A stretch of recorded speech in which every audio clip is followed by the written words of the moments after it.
Walker's impeccable appearance. At 34, he commanded attention without effort. His tailored charcoal suit and precisely knotted tie, speaking of wealth and power. But today, something was different in his steel-grey eyes. A flicker of anticipation, perhaps even vulnerability. The doors opened to the 47th floor of Walker Industries, headquarters in downtown Manhattan. His Italian leather shoes moved silently across the marble floor as he made his way to his corner office, where floor-to-ceiling windows offered a breathtaking view of the city below.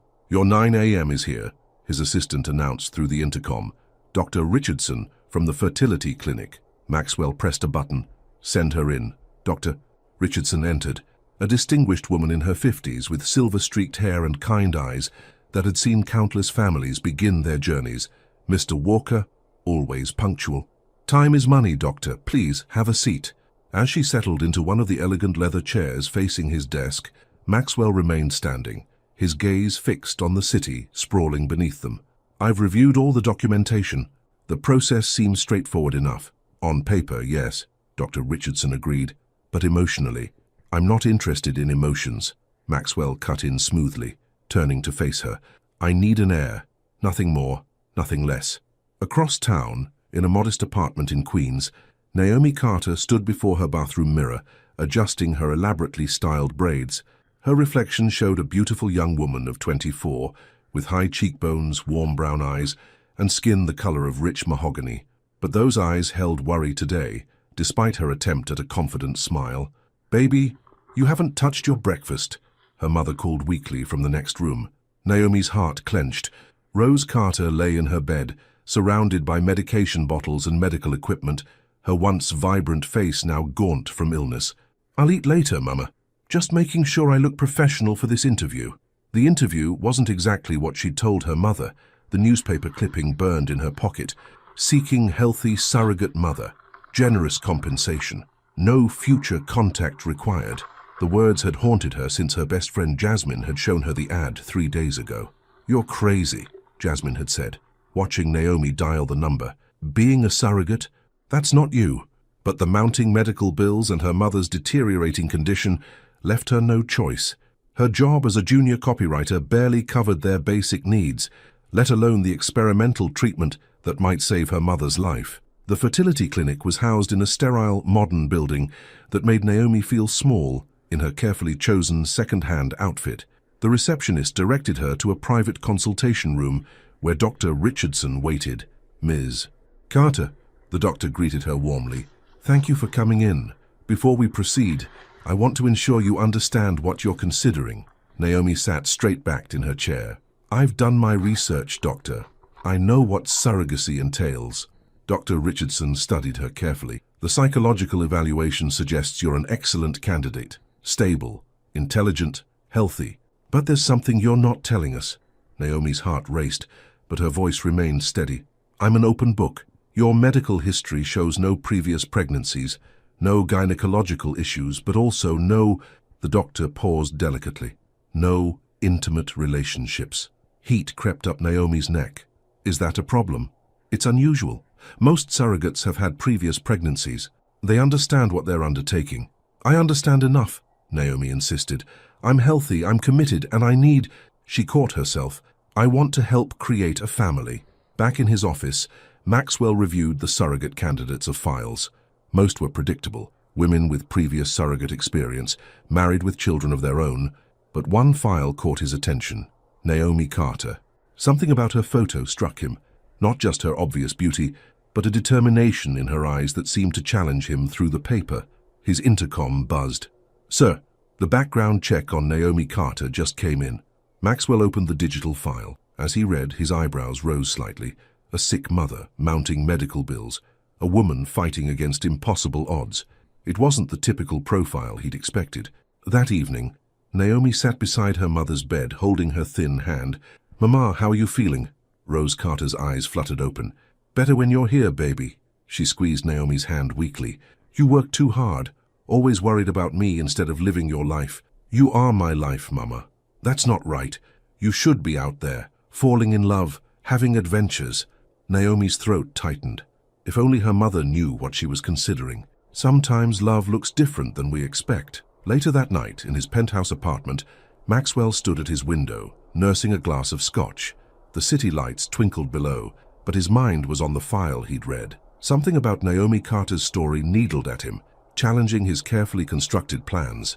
His phone rang. "Dr. Richardson, Mr. Walker, we've completed all evaluations. Mr. Carter is our top candidate. However, I should mention, send the contract." Maxwell interrupted. "I've made my decision." The next morning, Naomi received the call she'd been both hoping for and dreading. She'd been chosen. The compensation mentioned made her hands shake, enough to cover her mother's treatment and then some.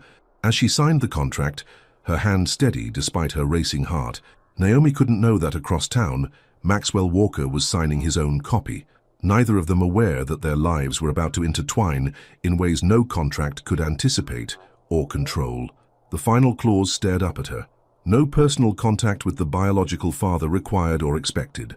Naomi's pen hesitated for just a moment before signing her name with a flourish. It was just business after all, a simple transaction. But as she left the clinic, contract tucked safely in her bag, she couldn't shake the feeling that she'd just signed up for something far more complicated than she'd bargained for. The spring breeze carried the scent of blooming cherry blossoms, and somewhere in the distance, thunder rumbled. A storm approaching, much like the one about to engulf both their lives. Maxwell Walker didn't do impulsive. Every decision in his life was calculated, measured and executed with precision, yet here he was, standing in his office at 7 a.m., reviewing Naomi Carter's file for the third time that morning. Something about her story wouldn't let him rest. "Sir," his assistant's voice crackled through the intercom, "Dr. Richardson is on line 1. She says it's urgent." Maxwell picked up the phone, his fingers drumming against his mahogany desk. "Dr. Richardson, what can I do for you?" "Mr. Walker, I strongly advise meeting the surrogate before proceeding. It's not standard protocol, but in this case, I thought the point of this arrangement was to avoid personal involvement," he interrupted, his voice cool and controlled. "Sometimes, Mr. Walker, the best business decisions require a personal touch." The words hung in the air, challenging his carefully constructed boundaries. After a long pause, Maxwell spoke. "Set up the meeting today." Across town, Naomi was having her own morning crisis. She stood in front of her closet, discarding outfit after outfit onto her bed. The call from the clinic had come just 30 minutes ago, an urgent meeting with the biological father. Her heart raced at the thought. "Baby?" her mother called from the next room. "Everything all right?" Naomi forced cheerfulness into her voice. "Just a last-minute meeting at work, Mama. Nothing to worry about." She finally settled on a knee-length navy dress that she'd bought on sale last year, professional, but not trying too hard. As she arranged her braids into an elegant updo, her hands trembled slightly. What kind of man would spend a fortune to have a child but want nothing to do with its mother? The clinic's waiting room was empty when Naomi arrived, except for a distinguished-looking woman in her 50s, whom she recognized as Dr. Richardson. The doctor smiled warmly. "Miss Carter, thank you for coming on such short notice." Before Naomi could respond, the elevator doors opened. The man who stepped out made her breath catch in her throat. Tall, impossibly well-dressed in a perfectly tailored grey suit, with dark hair and striking steel-grey eyes, he moved with the confident grace of someone who owned every room he entered. "Mr. Walker," Dr. Richardson greeted him. "Thank you for joining us." Maxwell's eyes locked with Naomi's, and for a moment, the world seemed to still. She was even more striking in person than in her photo. Tall, elegant, with a quiet strength in her bearing that commanded attention. The vanilla and jasmine scent of her perfume reached him, subtle but intoxicating. "Ms. Carter," he said, his voice deep and controlled. "Shall we?" He gestured toward the conference room.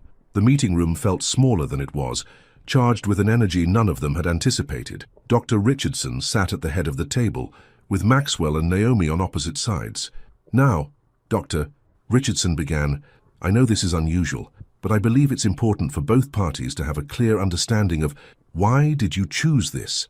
Maxwell interrupted, his eyes fixed on Naomi. "The truth, please." Naomi met his gaze steadily, though her heart hammered in her chest. "Would you believe altruism?" A slight smile tugged at the corner of his mouth. "I believe in honesty, Mrs. Carter." She took a deep breath. "My mother is sick. The treatment she needs isn't covered by insurance. I have my reasons, just as I'm sure you have yours." Something flickered in Maxwell's eyes. Recognition, perhaps. He leaned forward slightly. "And you're comfortable with the arrangement? No contact after?" "Are you?" Naomi challenged, surprising herself with her boldness.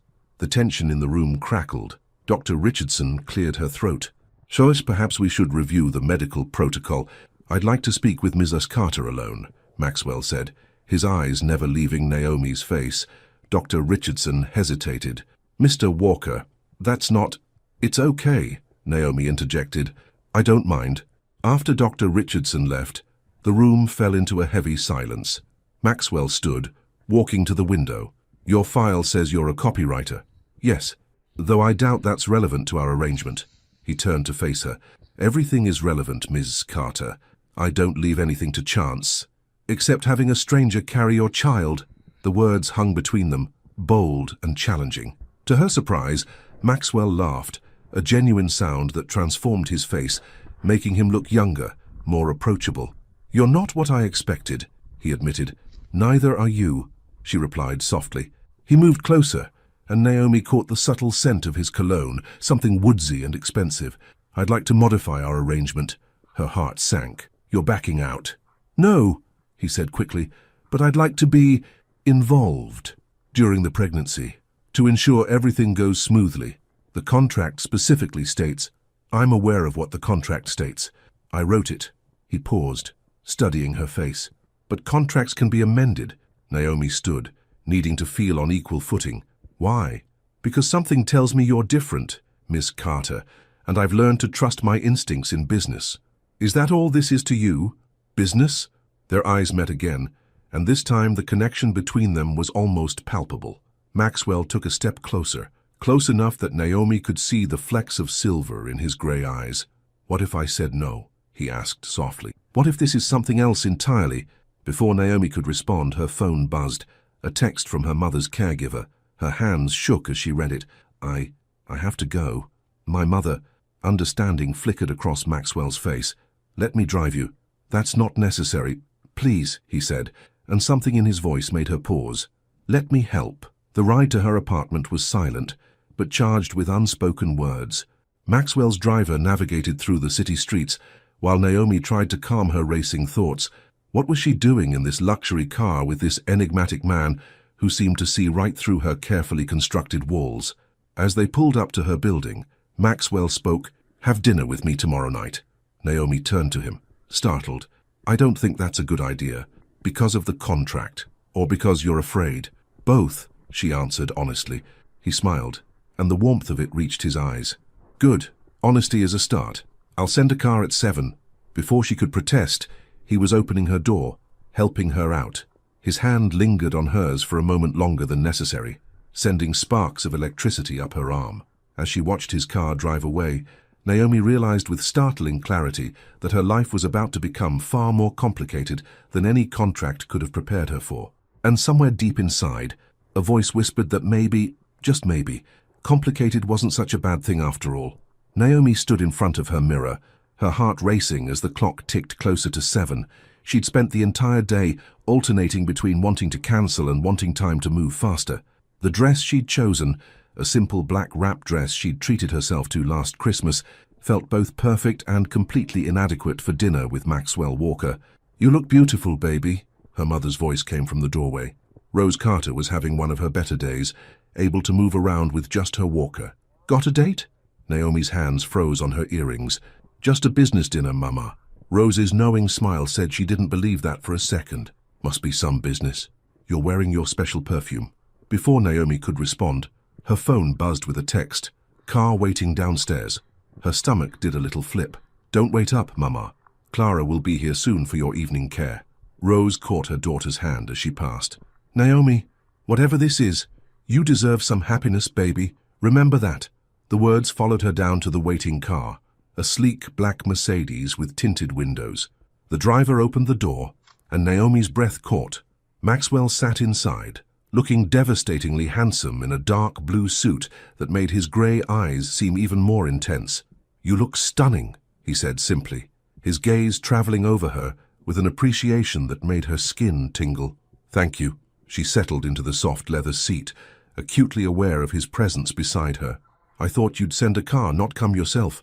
I prefer to be hands-on with things that matter." His voice was low, intimate in the confined space.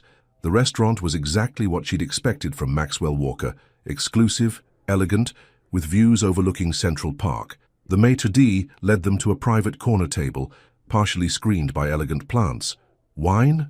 Maxwell asked as they settled in. Naomi hesitated. "I probably shouldn't, given the circumstances." His eyes softened with understanding. "Of course. My apologies. Sparkling water."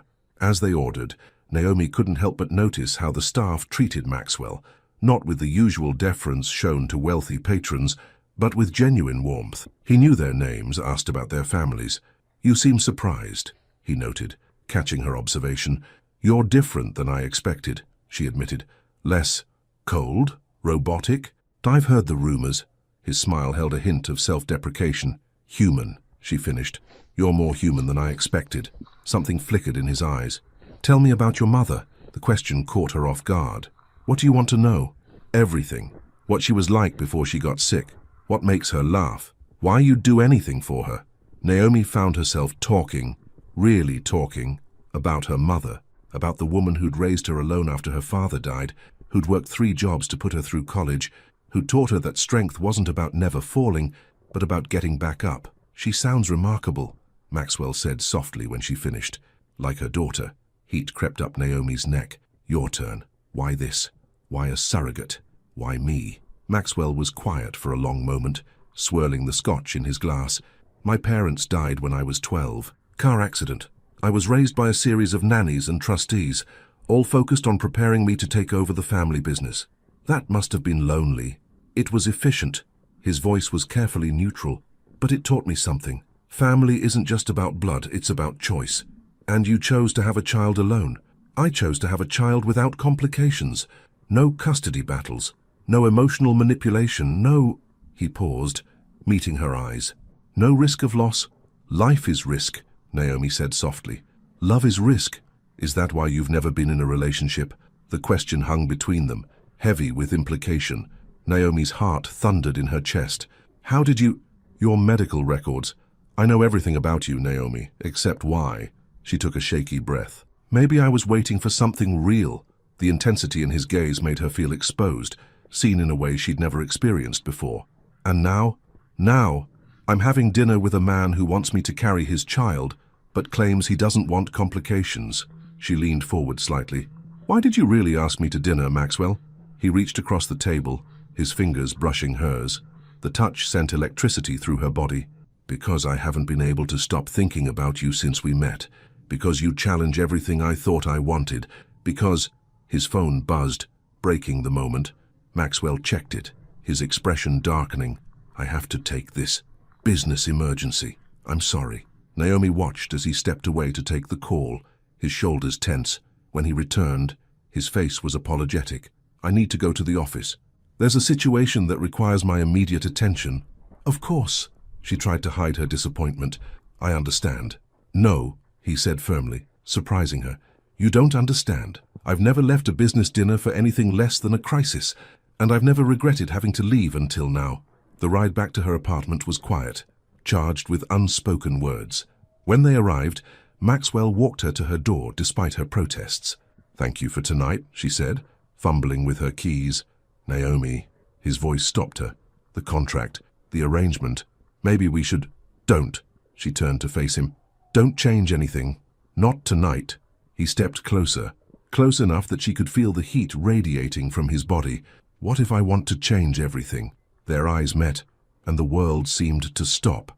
Maxwell's hand came up to cup her cheek, his thumb brushing softly across her skin.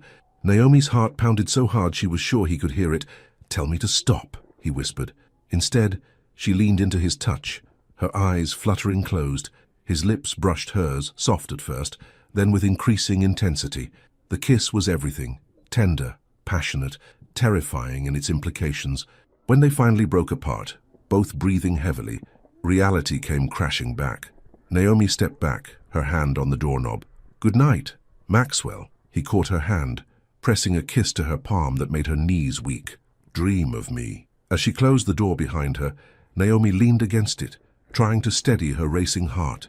On the other side, Maxwell stood for a long moment, his forehead pressed against the wood, both of them aware that everything had just become infinitely more complicated, and neither of them wanting it any other way. 3 days had passed since the kiss, and Maxwell couldn't focus on anything else.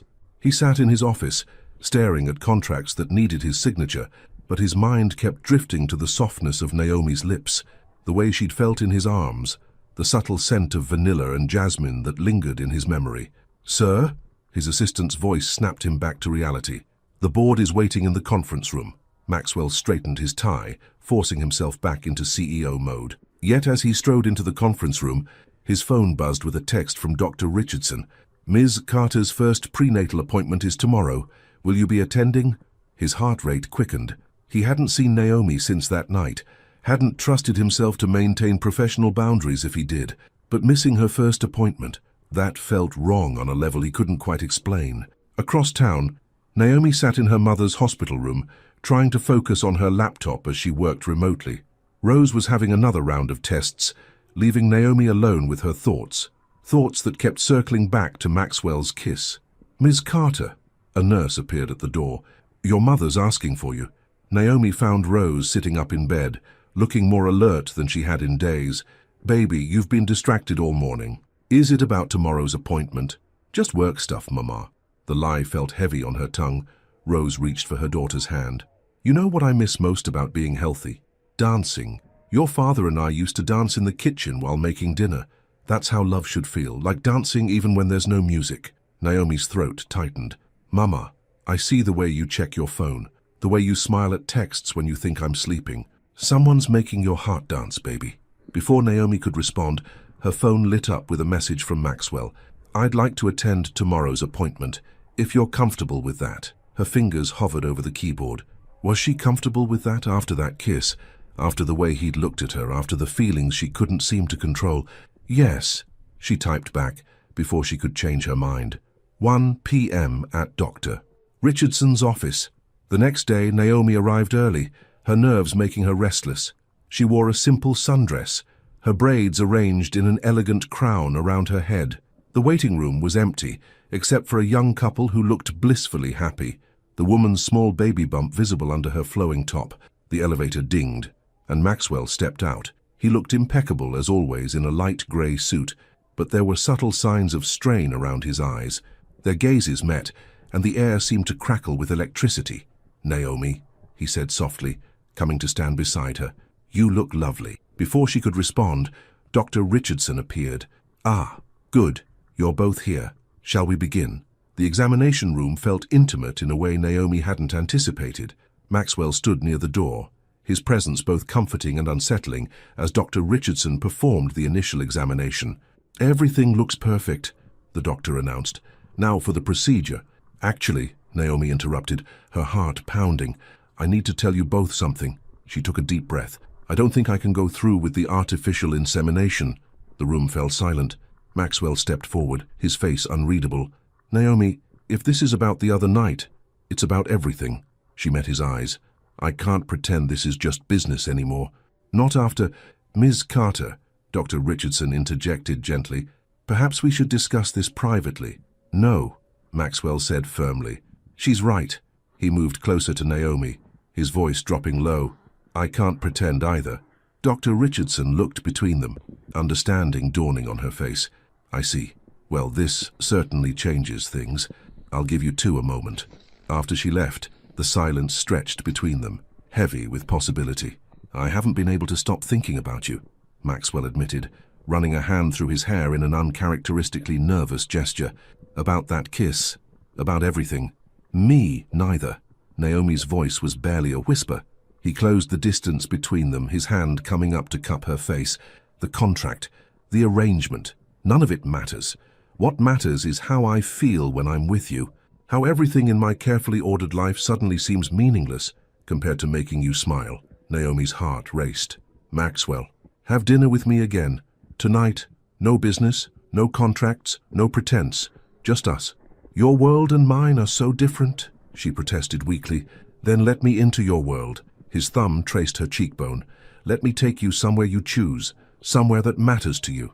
Naomi thought for a moment, then smiled. "There's this little jazz club in Brooklyn. Live music, amazing soul food. My parents used to go there when they were dating. The surprise and pleasure on Maxwell's face made her heart flutter. It sounds perfect. That evening, Maxwell found himself in a small intimate club filled with the sounds of sultry jazz and laughter. The place was nothing like his usual haunts, no elaborate wine lists or Michelin stars, but watching Naomi in her element, her face glowing as she swayed to the music, he'd never felt more at home. "Dance with me," she said suddenly, holding out her hand. "I don't usually break the rules." Her eyes sparkled with challenge. "Sometimes the best things in life happen when we do." He took her hand, pulling her close as the band played a slow, romantic tune. Her body fit perfectly against his, her head resting on his shoulder as they swayed together. "My mother told me something yesterday," Naomi murmured. "She said love should feel like dancing even when there's no music." Maxwell's arms tightened around her. "And how does this feel?" She lifted her head to look at him, her eyes soft in the dim light. "ABBA like music I've been waiting my whole life to hear." This time when he kissed her, there was no hesitation, no thoughts of contracts or arrangements or differences between their worlds. There was only the music, the warmth of her in his arms, and the feeling that something monumental was shifting in both their lives. Later, as they stood outside her apartment, neither wanted the evening to end. "Stay," Naomi whispered, surprising them both. Maxwell's eyes darkened with desire, but he shook his head. "Not tonight. When I make love to you for the first time, it won't be because we got caught up in the moment.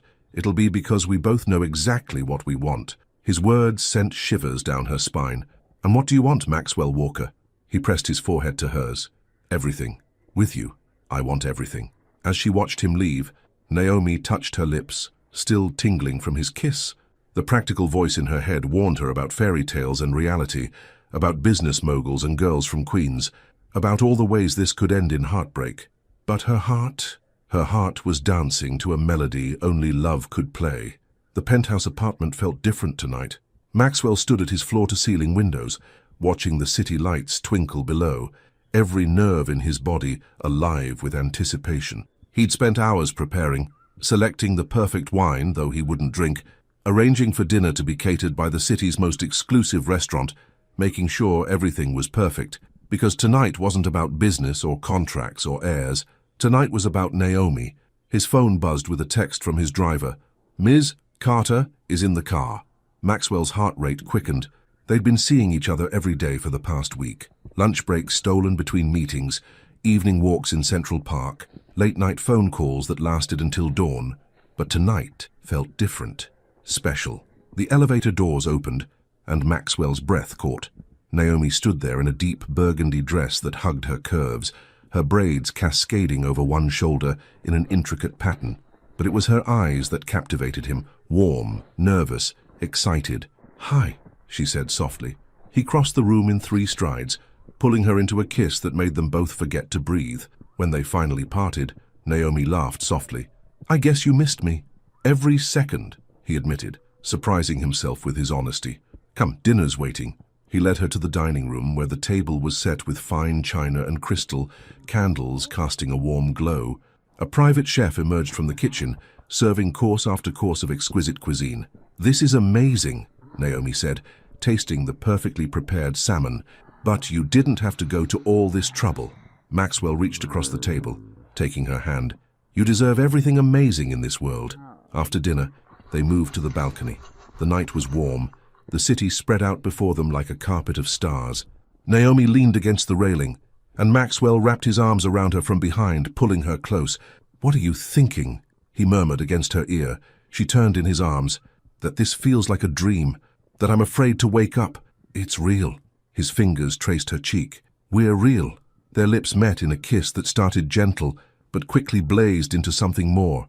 Naomi's hands slid into his hair as Maxwell pulled her closer, every point of contact between them electric. "Stay with me tonight," he whispered against her lips. Naomi pulled back slightly, her eyes meeting his. "Maxwell, there's something you should know." She took a deep breath. "I've never—" Understanding dawned in his eyes, followed by a tenderness that made her heart ache. "I know," he said softly. "Dr. Richardson's report mentioned it, and you're not disappointed." He cupped her face in his hands. "Naomi, nothing about you could ever disappoint me. If anything, it makes me want you more, knowing I'll be your first You're only. The possessiveness in his voice sent shivers down her spine. I want you, she whispered. I trust you.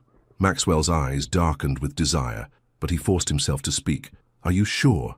We don't have to. She silenced him with a kiss. Take me to bed, Maxwell. He lifted her into his arms, carrying her through the penthouse to his bedroom. The room was massive, with the same floor-to-ceiling windows, but Naomi barely noticed the luxurious surroundings.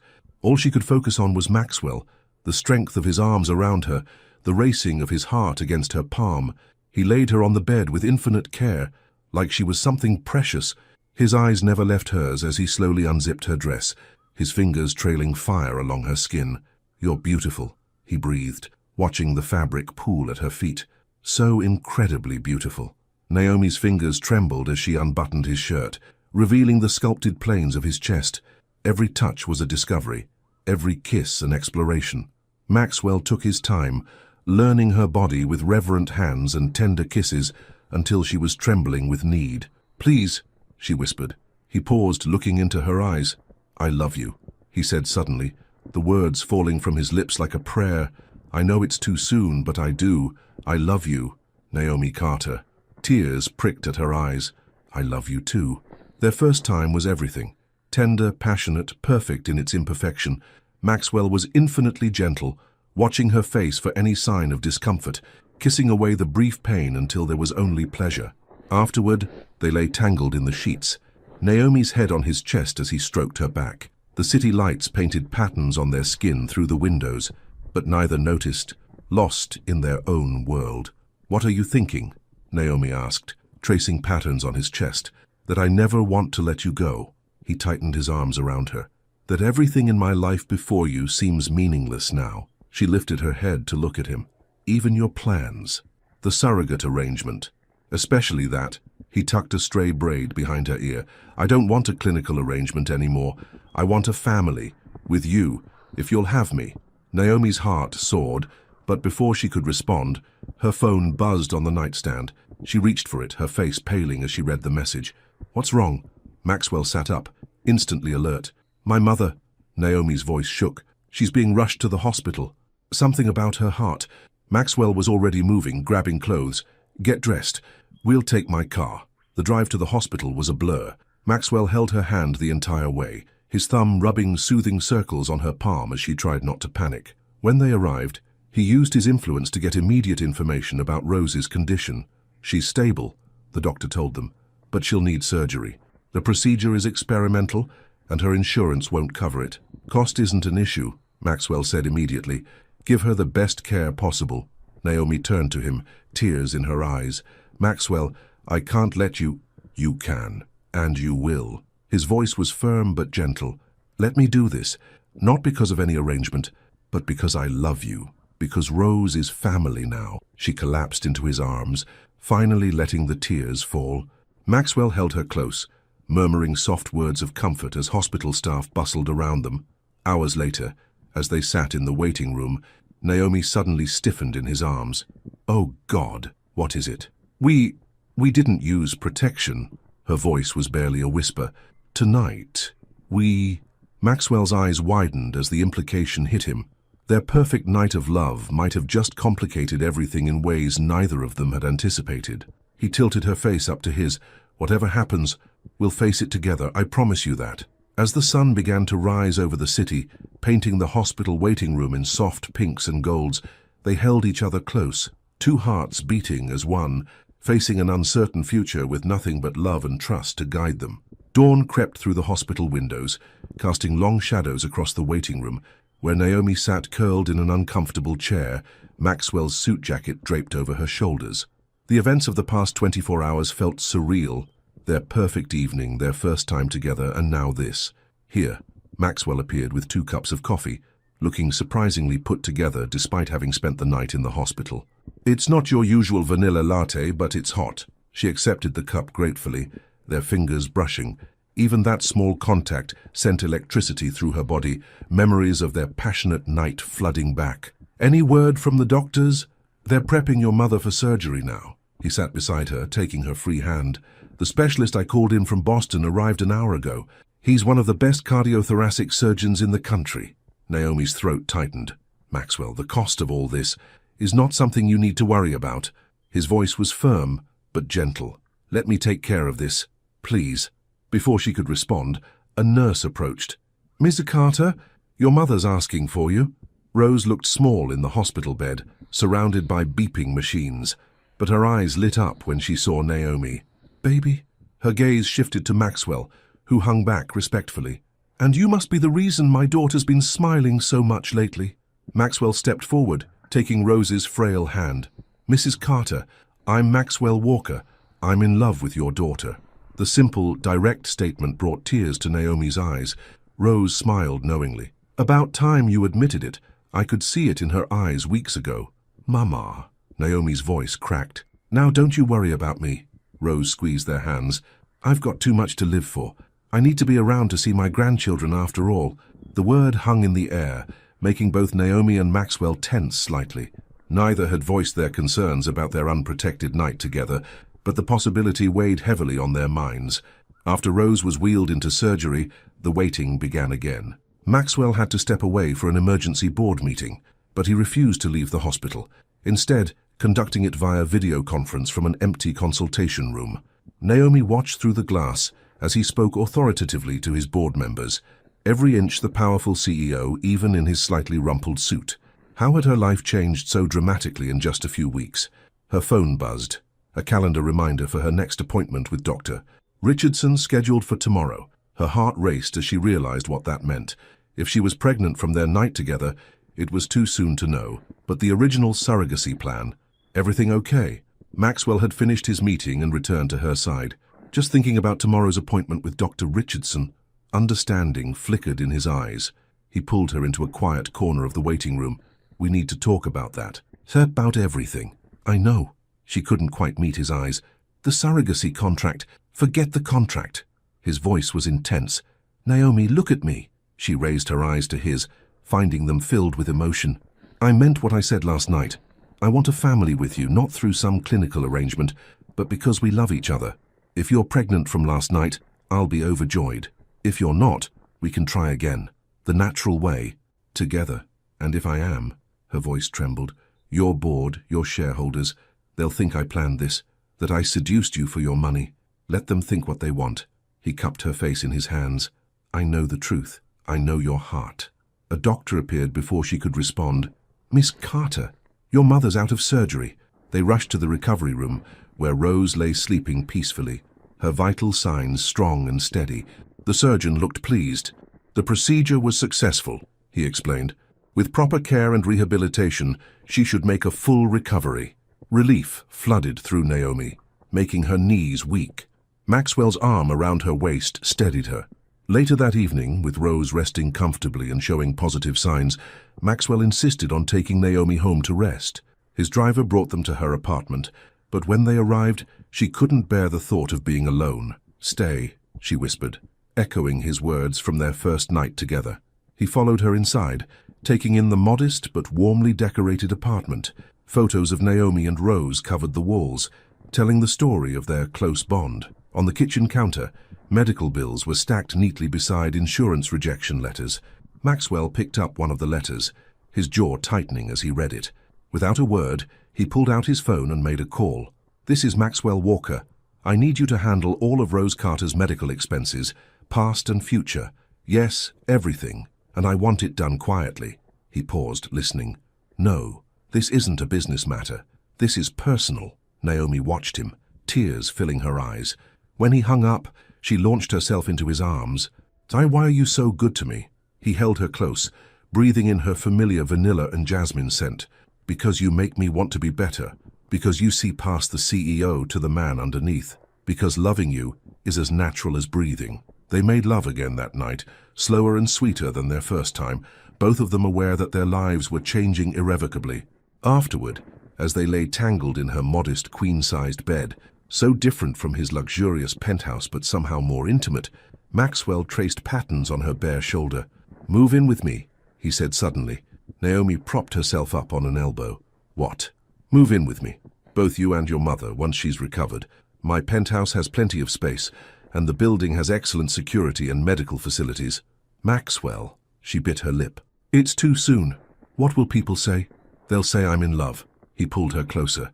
They'll say I finally found what I've been looking for my whole life. They'll say I'm the luckiest man in New York. Before she could respond, her phone buzzed. It was Dr. Richardson, confirming tomorrow's appointment. Given recent developments, we should discuss your options. Reality crashed back in. Tomorrow they would have to face the consequences of their actions, the possibility of pregnancy, the abandoned surrogacy contract, the mixing of business and pleasure that could scandalize Maxwell's corporate world. But as she lay in his arms, watching the city lights play across his sleeping face, Naomi realized something profound. Sometimes the best things in life come from breaking all the rules. Dr. Richardson's office felt different this time. Naomi sat in the familiar examination room, but instead of the clinical distance of their previous visits, Maxwell held her hand, his thumb tracing soothing circles on her palm. The original surrogacy contract lay forgotten in her bag, now just a reminder of how differently things had turned out. "Well, Doctor," Richardson said, looking between them with a mixture of concern and amusement, "this is certainly not how I expected our arrangement to progress." "Life has a way of surprising us," Maxwell replied, his grip on Naomi's hand tightening slightly. The doctor nodded, reviewing her notes. "Given the timing, it's too early to confirm pregnancy from your recent encounter. However, we need to discuss your options moving forward." "Options?" Naomi's voice wavered slightly. "The original surrogacy contract is clearly void now. But if you wish to proceed with starting a family naturally..." Dr. Richardson paused, choosing her words carefully. "I'd recommend waiting at least 3 months. Give yourselves time to adjust to these changes." Maxwell leaned forward. And if she's already pregnant, then we'll provide the best prenatal care possible." The doctor's eyes softened. "Though I must say, in all my years of practice, this is the first time I've had a surrogacy arrangement turn into a love story." After the appointment, they walked through Central Park, both lost in thought. The spring air was warm, cherry blossoms floating on the breeze, but Naomi felt a chill of uncertainty. "You're quiet," Maxwell observed, guiding her to a secluded bench overlooking the lake. "I'm scared," she admitted. "Everything's happening so fast. Last month, I was just trying to help my mother. Now I might be pregnant. You want us to move in, and your whole world is about to be turned upside down because of me." He turned to face her, his grey eyes intense. "My world was upside down the moment I met you. Everything before you feels like I was sleeping, just going through the motions. But your company, your reputation, will survive." He cupped her face in his hands. "The board might grumble, the society pages might gossip, but none of that matters. What matters is that I love you, and if you're carrying our child, it will be the greatest gift of my life." Tears spilled down her cheeks. "How do you always know exactly what to say?" "Because with you, I can finally be honest about what I feel." He wiped her tears away gently. "Now, about moving in. Maxwell, hear me out." He took her hands in his. "Your mother's recovery will take months. The penthouse has a private elevator, state-of-the-art security, and enough space for her to have her own wing with a live-in nurse. You won't have to worry about stairs or accessibility." "It's not just about practicality," Naomi protested weakly. "It's about independence. I've spent my whole life taking care of myself, of my mother, and you've done an amazing job." His voice was soft but firm. "But you don't have to do it alone anymore. Let me take care of both of you." Before she could respond, his phone buzzed. The screen showed a news alert, and Maxwell's face darkened as he read it. "Jai, what is it?" He handed her the phone. The headline made her blood run cold. "Walker Industries, CEO's secret romance with surrogate mother." "How?" Naomi's hands shook. "Someone at the fertility clinic must have leaked it." Maxwell's voice was controlled, but she could hear the anger underneath. "My PR team is already handling it." "Handling it how?" "By telling the truth." He stood, pulling her up with him. "Out that I fell in love with an extraordinary woman who makes me want to be a better man, that we're building a life together, that anyone who has a problem with that can deal with me personally." Naomi's heart swelled, but anxiety still gnawed at her. "The article, it makes me sound like a gold digger who seduced you. Then let me show them how wrong they are." He pulled her close. "Move in with me. Let the world see that this is real, that we're not hiding anything." She buried her face in his chest, breathing in his familiar woodsy scent. "Your board meeting tomorrow? Will be interesting." He chuckled. "But I've never cared less about what they think. Besides, our stock has risen 15% since I've been with you. Apparently, being in love agrees with my business acumen." Later that evening, as they sat with Rose in her private hospital room, Naomi watched Maxwell explain his proposal for their living arrangements. Her mother listened with sharp attention, occasionally asking pointed questions about security, privacy, and medical facilities. "And you're sure about this?" Rose asked finally, her eyes fixed on Maxwell. "About both of us, Mrs. Carter." "Rose," she corrected. "If you're going to be the father of my grandchildren, you should call me Rose." Maxwell's face softened. "Rose, I've never been more sure of anything in my life. Your daughter has changed everything for me. And you raised an incredible woman. I want to give you both the life you deserve." Rose studied him for a long moment, then smiled. "Well, baby," she said to Naomi, "I think you've found yourself a keeper."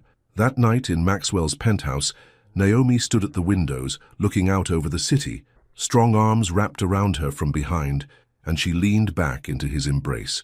"Penny, for your thoughts." She turned in his arms. "I was thinking about fate, how I walked into that fertility clinic looking for a way to save my mother, and instead found you." "No," he corrected softly. "Shan't we found each other?" His kiss was tender, full of promise and love. When they broke apart, Naomi took a deep breath. "Yes, yes, yes, we'll move in. Yes to building a life together.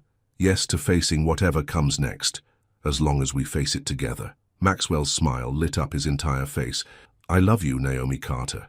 "I love you too, Maxwell Walker." She pressed a hand to her stomach, where their child might already be growing. "All of you." Outside, the city lights twinkled like stars, witnesses to a love story that had defied all expectations. Tomorrow would bring its own challenges, board meetings, public opinions, medical appointments, but tonight, in each other's arms, they were exactly where they were meant to be. The Walker Industries boardroom hummed with tension. Maxwell stood at the head of the table, his posture relaxed but his eyes sharp as steel as he faced the emergency board meeting. Headlines about his relationship with Naomi were splashed across every major news outlet, and the vultures were circling. "This is unprecedented." Richard Blackwell, the eldest board member, spoke first, a CEO becoming romantically involved with a surrogate mother. "The optics are disastrous."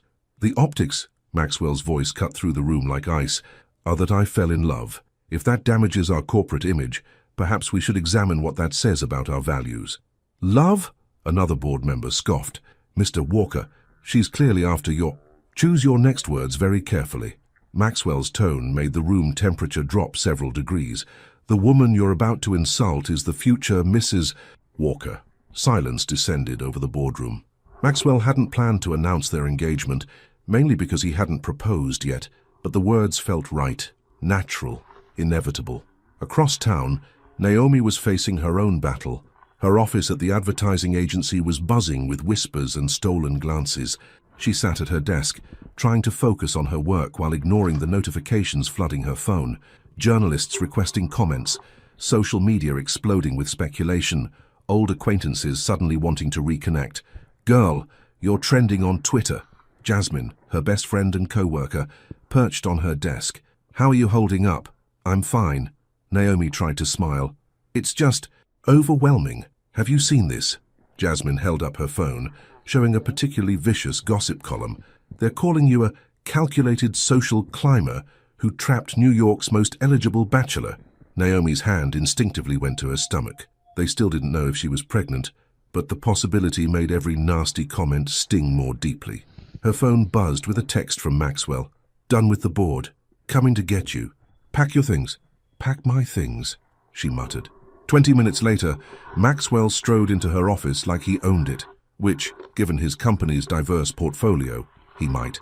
Whispers erupted as he made his way to her desk, but he had eyes only for her. "Maxwell, what?" He pulled her into a kiss that left no doubt about his feelings, right there in front of her stunned co-workers. When they broke apart, he pressed his forehead to hers. "Marry me." Naomi's heart stopped. "What? Marry me?" he repeated, louder this time. "I was going to do this properly. Dinner, roses, ring. But I can't wait. I love you. Marry me." The office had gone completely silent. Naomi could feel dozens of eyes on them, could practically hear the phones recording this moment for social media, but looking into Maxwell's eyes, none of that mattered. "Yes," she whispered, then louder. "Yes." He pulled a small velvet box from his pocket. I've been carrying this around for days, waiting for the perfect moment. Then I realized, every moment with you is perfect. The ring was stunning but tasteful, a beautiful oval diamond set in platinum, with smaller diamonds cascading down the band. As he slipped it onto her finger, applause erupted around them. "Now," Maxwell said, his eyes twinkling, "pack your things. We're moving you and your mother into the penthouse today." "Today, but—" "No buts. I've already arranged everything. Your mother's being discharged this afternoon, and the medical team is setting up her wing of the penthouse. The security situation at your apartment isn't acceptable anymore, not with the media attention." Naomi glanced around her office, at the faces both friendly and envious, watching their exchange. "I can't just leave my job." "Actually," her boss appeared beside them, "you can. Mr. Walker's company just acquired our agency. You've been promoted to creative director of their new in-house advertising division." Maxwell shrugged at her shocked expression. "I told you I've been busy this morning." The next few hours passed in a whirlwind. Movers packed up both her office and apartment with military precision. Rose was transported to the penthouse via private ambulance, where a team of nurses and physical therapists waited to help her settle in. By evening, Naomi stood in Maxwell's master bedroom, surrounded by boxes and feeling slightly overwhelmed. "Having second thoughts?" Maxwell's voice came from behind her. She turned to face him. "About you. Never. About all of this." She gestured at the opulent surroundings. "It's a lot to take in." He pulled her close. "I know it's fast. I know it's overwhelming. But I also know that when something's right, you don't wait. And this, us, is right." "The board meeting," she said suddenly. "How bad was it?" "Let's just say several positions will be opening up soon." His smile was wolfish. "I don't tolerate anyone disrespecting the woman I love." "Maxwell!" She touched his face. "So you can't fight every battle for me. Watch me." He kissed her palm. "Besides, our stock jumped another 10% after the engagement announcement. Turns out, the public loves a good love story." A knock at the door interrupted them. One of the security team entered with a tablet. "Sir, you need to see this." The tablet showed a new article, complete with photos. "Walker surrogate scandal deepens. Ex-boyfriend claims pregnancy was planned." Naomi's blood ran cold. "I've never had a boyfriend." Maxwell's face darkened. "Find out who's behind this. Now." After the security team left, Naomi sank onto their bed. "This is what you're going to face being with me. Constant scandals, lies, people trying to tear us apart." "Good." Maxwell sat beside her, taking her hands in his. "Let them try. Every attack, every lie, every attempt to come between us will only make us stronger. Do you know why?" She shook her head. "Because they don't understand what we have. They see a CEO and a surrogate and think they know our story. They don't know about the way you scrunch your nose when you're thinking, about how you dance in the kitchen when you think no one's watching, about how you've made me feel more alive in these past weeks than I have in my entire life." Tears spilled down Naomi's cheeks. "I love you so much, it scares me sometimes." "That's good," he whispered, pulling her close. "Yeah, because I plan on spending the rest of my life making sure you never stop feeling that way." Later that night, as they lay in bed, Naomi's head on Maxwell's chest, she spoke softly. "I had a dream last night about our baby." His hand stilled in her hair. "Yeah, she had your eyes and my smile." Naomi lifted her head to look at him. "Is it crazy that I already love someone who might not even exist yet?" Maxwell's eyes shimmered with emotion. "No, because I already love her too, or him. As long as they're ours, I already love them with all my heart." Outside their window, the city that had witnessed their unlikely love story sparkled under a velvet sky. Tomorrow would bring new challenges, new battles to fight. But tonight, in each other's arms, they were invincible. The morning sun streamed through the penthouse windows as Naomi sat in the kitchen, staring at the pregnancy test in her hands. Maxwell paced behind her, his usual composure nowhere to be found. 3 minutes, she whispered, setting the test face down on the counter. These 3 minutes felt longer than all the weeks of scandal and chaos they'd weathered together. The false ex-boyfriend story had exploded across the media, but Maxwell's security team had traced it back to its source, a desperate junior reporter working with a recently fired board member. "Whatever it shows," Maxwell said, stopping his pacing to wrap his arms around her from behind. "I love you." The timer on her phone chimed. Naomi's hands trembled as she reached for the test, but before she could turn it over, the elevator chimed. "Mr. Walker." His head of security burst in, looking uncharacteristically agitated. The reporter who wrote the fake boyfriend story. He's going live on national morning news in 5 minutes with new evidence. Maxwell's jaw clenched. Put it on. They moved to the living room, where the massive TV screen flickered to life. The reporter, young, ambitious, desperate for his big break, sat across from the morning show host. So, you're claiming to have proof that Ms. Carter orchestrated this entire situation? The host asked. Absolutely. The reporter smiled smugly. I have emails showing she researched Mr. Walker extensively before approaching the fertility clinic. The screen suddenly split, showing Maxwell's face. He'd called in live to the show. I believe I can shed some light on those emails. Maxwell's voice was deadly calm. My security team has thoroughly investigated your claims. The emails you're about to show are forgeries, created by former board member Richard Blackwell, after I removed him for attempting to manipulate company stock. The reporter's face went pale. I don't know what you're talking about. No. Then you'll be interested to know that Mr. Blackwell has already confessed to orchestrating this entire smear campaign. He's currently meeting with federal investigators about stock manipulation charges. The host leaned forward, smelling a bigger story. Mr. Walker, are you saying this was all fabricated? I'm saying that when Naomi Carter walked into that fertility clinic, she was thinking only of saving her mother's life.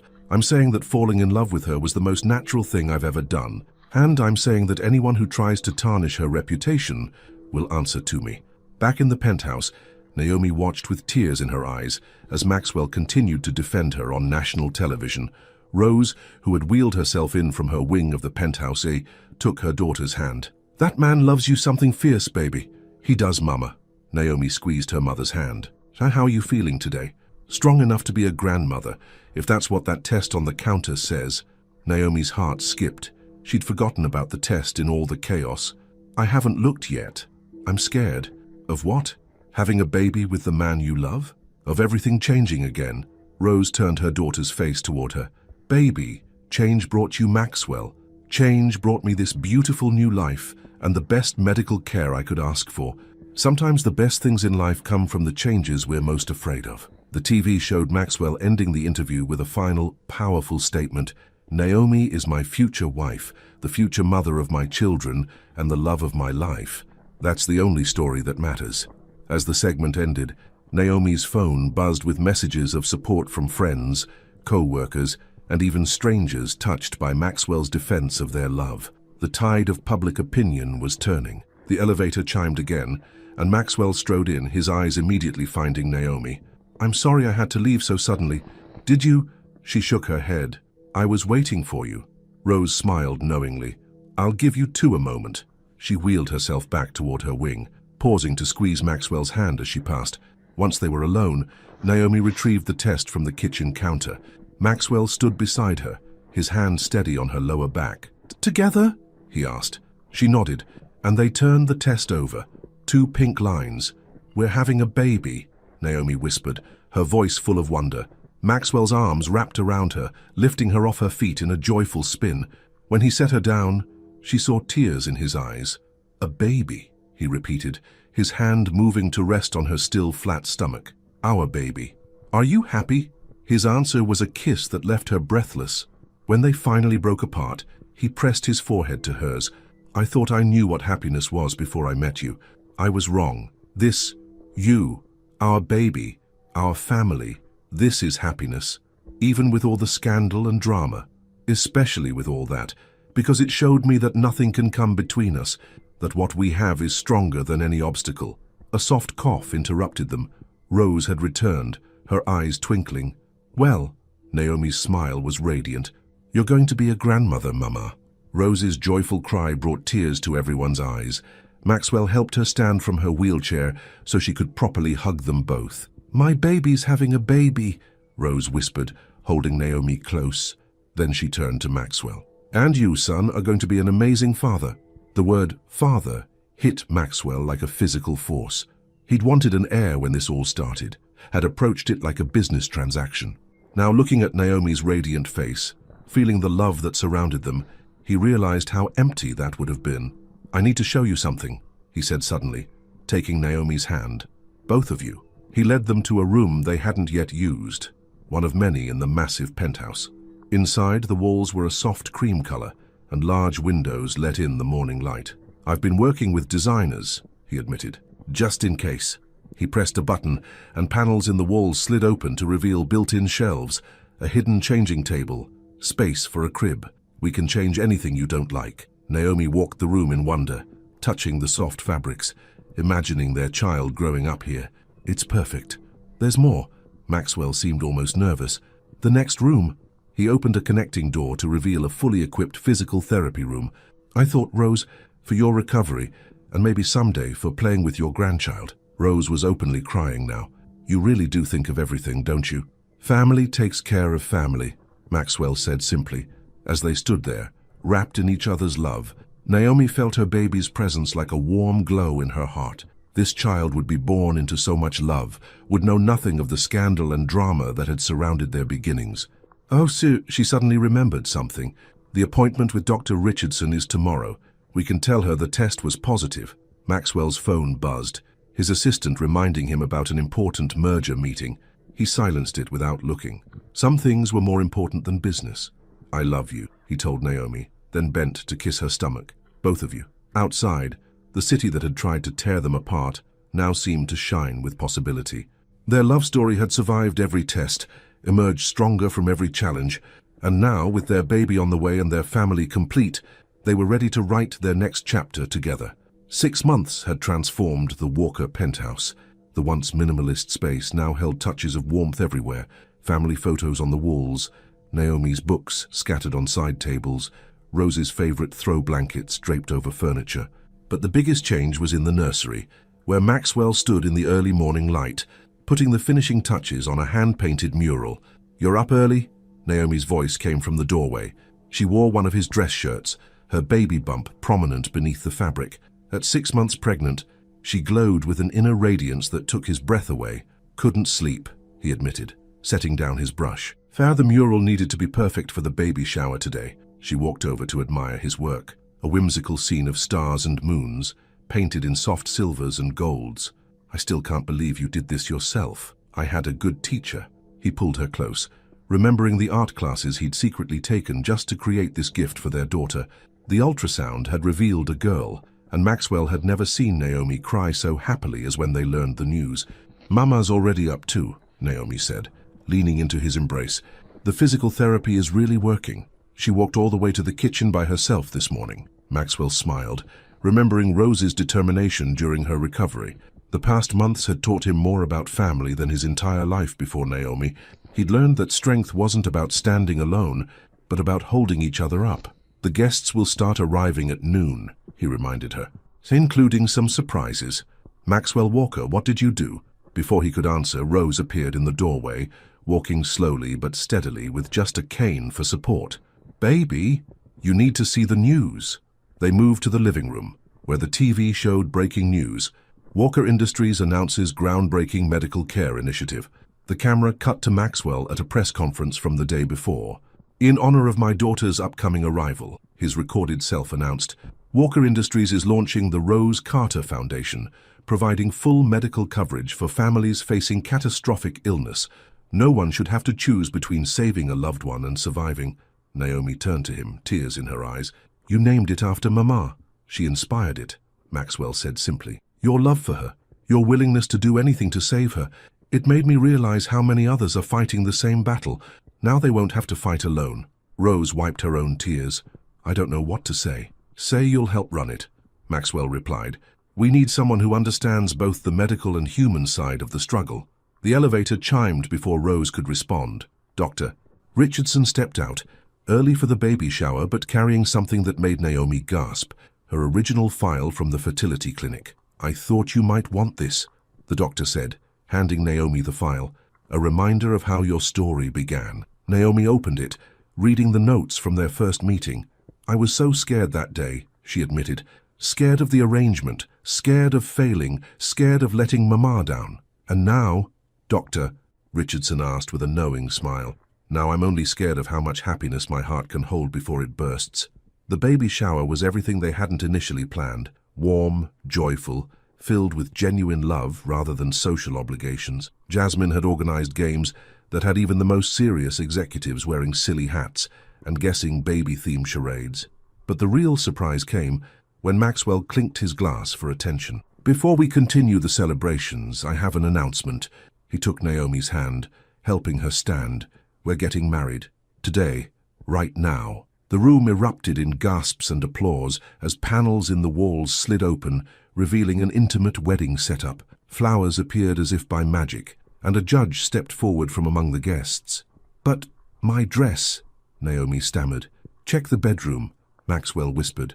She found it hanging there, a beautiful maternity wedding gown in ivory silk, perfectly tailored to accommodate her bump. When she emerged, ready to become Mrs. Walker, the sight of Maxwell in his tuxedo, looking at her with such pure love, made her heart soar. Rose, dressed in an elegant mother-of-the-bride gown, walked her down the makeshift aisle. The ceremony was simple but profound, their vows speaking of a love that had transcended contracts and conventions to become something extraordinary.